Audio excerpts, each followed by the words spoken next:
Kita mo, though hindi pa natin na nakikita yung buong konteksto talaga kasi wala din pa nirelease yata yung buong interview. Pero dito sa, ma'am, teaser na ito, ma'am, anong nakikita mo? Alam mo, Admar, hindi ko alam kung saan patungo itong teaser na to eh.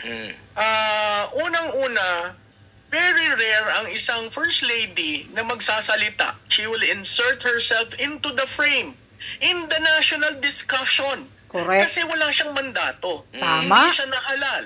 Asawa lamang siya ng Pangulo. Salin pusa. Saling pusa. Oo. So kung inalaw ba ito ng Pangulo? Yun ang tanong ko.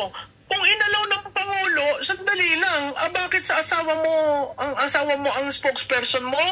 Pangalawa, yung sinabi niya na kind, okay? Kind to a certain degree kasi sino ba nagsimula na hindi siya pansinin, di ba? Oo, masakit. But that comes with territory. You are not expected to enjoy. You are expected to work and help the president. Yung sinabi niyang bad shot ito, seriously, may role siya? Diba? When you say bad shot ito, parang sandali lang. Sino ka to say that to the vice president who was elected? Correct. And then sinabi Pahiya niya, ka, the Lisa president Bangag. has been helping you. Lisa Again, Butod. ang tanong ko, seriously, pwede naman patigil lahat eh, no? Tigil yan. Itigil yung confidential fund, itigil yung pagbanat dito, itigil yan. Pwedeng itigil eh. Ba't inalaw nila si speaker? Tapos sinabi niya yung isa pa doon na yung unit team. Wala na akong unit team, kaya sumira sa unit team. At sa lahat, yung renefer mo kay Leni Robredo, hindi ko maintindihan bakit, I mean, is this prelude to 2025? That the Liberal Party will team up with this administration? Possible. Sandali lang, nagkita tayo ng 2022, di ba sinusukan nila si BBM? So ngayon, magkasama na sila. So ang tanong ko doon, Madam First Lady, naalala nyo na nagpadala ng video si Vice President sa UN? Vice President Lenny, Lenny, Vice President Lenny. Hindi ba binastos niya ang buong Pilipinas? Ay, ano yung ginawa ni Presidente, ni Vice President? Pumunta lamang siya dahil ang pinag-uusapan freedom of expression na yun yung rinarali ng kay Pastor, doon siya nagano. Oo. So nandun siya. Pag nandun ka sa isang bagay na pinaniniwalaan mo at tinitindigan mo, masama ka?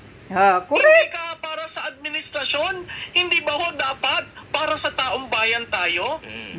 Para sa taong bayan, wag po niyong kalimutan. Ang mandato ng asawa niyo at ang mandato ni VP Sara ay para sa taong bayan.